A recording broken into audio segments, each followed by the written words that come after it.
used IFPRI in Washington to put out a study that we've looked at a 10-year period and there's no real difference, and the regions where this is happening have good schools and they have good roads. Well, the cotton areas were the prosperous areas of India. Cotton was a cash crop. So of course there are schools and of course there are roads. But they aren't built because of BT cotton, they've been built before. Today, the farmers of these regions are ending their lives. WHO has a definition of genocide. It says the willful destruction and physical harm caused to a group of people by another group of people. We look at ethnic cleansing, we recognize genocide. But I think it is time to recognize the genocide of small farmers by deliberate design through extracting super profits, because ultimately the final payer of that royalty is a poor peasant in the third world. In addition, even in the US, they have stricter and stricter contracts. If a seed company is selling Monsanto seeds, they force them to only sell Monsanto seeds. If a seed company changes its alliances, then they're forced to destroy all the seeds that have anything to do with Monsanto strains. And can you imagine the kind of risk the world is being put at? Breeders aren't able to do research anymore. A soya breeder of the University of Georgia has had to stop his breeding research because of the restrictions Monsanto is creating. And the independence of the seed industry, the independence of the seed breeders and other researchers is putting the world's seed supply at huge risk. The world signed in 1992 a Convention on Biological Diversity. It's an international law. Within this law, under 19.3 of this law, is an international biosafety protocol, the Biosafety Law. I was very involved during the early negotiations of the Biosafety Protocol and was an expert of the United Nations expert group that created the framework of what this law should look like. And at every point, Monsanto has attempted to undermine the biosafety law at the international level. They've tried to undo it in 1992 through creating this totally unscientific idea called substantial equivalence, which says, treat a genetically modified organism as if it's not genetically modified, and therefore treat it as safe. You don't have to look, you don't have to see, therefore you will not find. And wherever an independent science finds risks, Monsanto goes after them. There's a film, and I hope, I will request the filmmaker, and I know Ignacio Chapela is very much in it, and he'll tell you more about his own experience.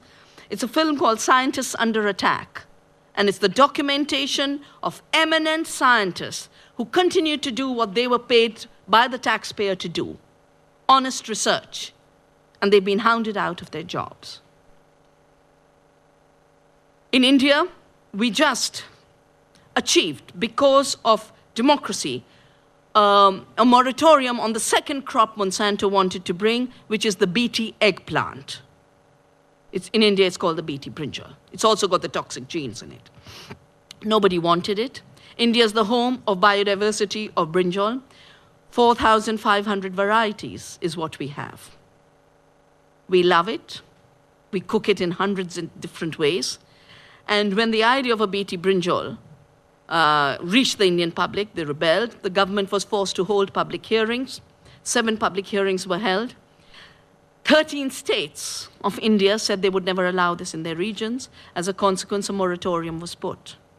The next day, a mysterious law emerges, trying to undo the Environment Protection Act, through which our biosafety law is created, to create a fast-forward biotechnology authority, which would only be for approval, and in it is a clause that says anyone questioning GMOs should be thrown into jail and fined 200,000 rupees.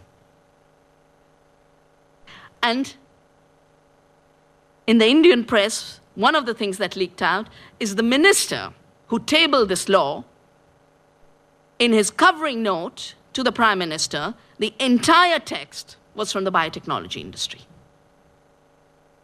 So we are talking about the subversion of scientific research.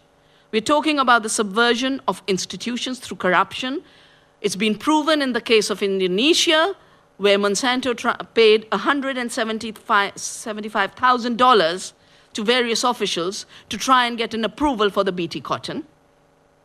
It's a subversion of democracy, because if Monsanto continues to operate, and if your money continues to strengthen Monsanto's hands, nowhere in the world will farmers be able to choose what crop they grow. Nowhere in the world will citizens be able to choose what food they eat. The only thing available will be Monsanto's GM patented crops. And sometimes it's direct influence, sometimes it's indirect through public relations firms. There are 80 lobbyists sitting in Brussels. There's a rotating door between the European Food Safety Authority and Monsanto, Syngenta, and the other biotech industry, who, of course, say Amflora, this potato that you can't eat, is good for you. The non-edible Amflora that was just approved. In the United States, because of concerns of farmers, because of concerns of citizens, because of the science that is now coming out, 2 crops were stopped: alfalfa and beetroot. The courts also instructed the United States Department of Agriculture to create regulations for these genetically modified crops, because the US has functioned without regulation so far. Monsanto has gone to the Supreme Court to not allow safety regulations to be put in place. That's how it tries to subvert law. We are in a very, very serious situation. I could see this is where this kind of monopoly will reach, this kind of irresponsible relationship to farmers, to consumers, to scientists, to governments will take us. But today we have the evidence. We have the evidence of what's happening to science.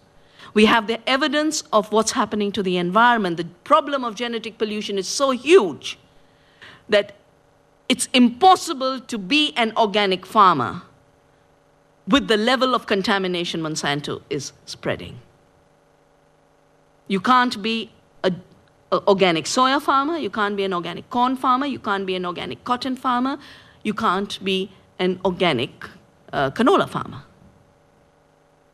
And as their expansion, they've bought up every vegetable seed company that matters.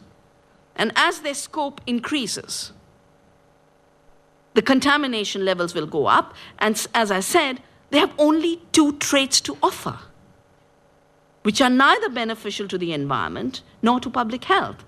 A toxic trait related to herbicide resistance and a toxic trait related to Bt genes. Either Monsanto's super profits will continue to grow, or we will collectively have to create a situation where we have seed democracy, food democracy, knowledge democracy. I have made this effort to be here with you and join you for this evening to make sure our rights are defended collectively. And you can play a very big role. At this point of history, probably the biggest role any country can play. Thank you.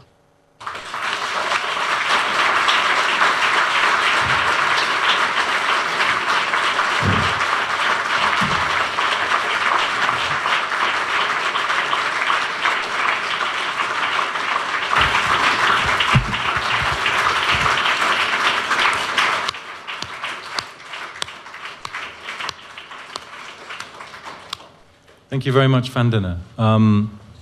Large number of issues there that you covered. We've now got time for a few minutes of questions before we come to the next speaker.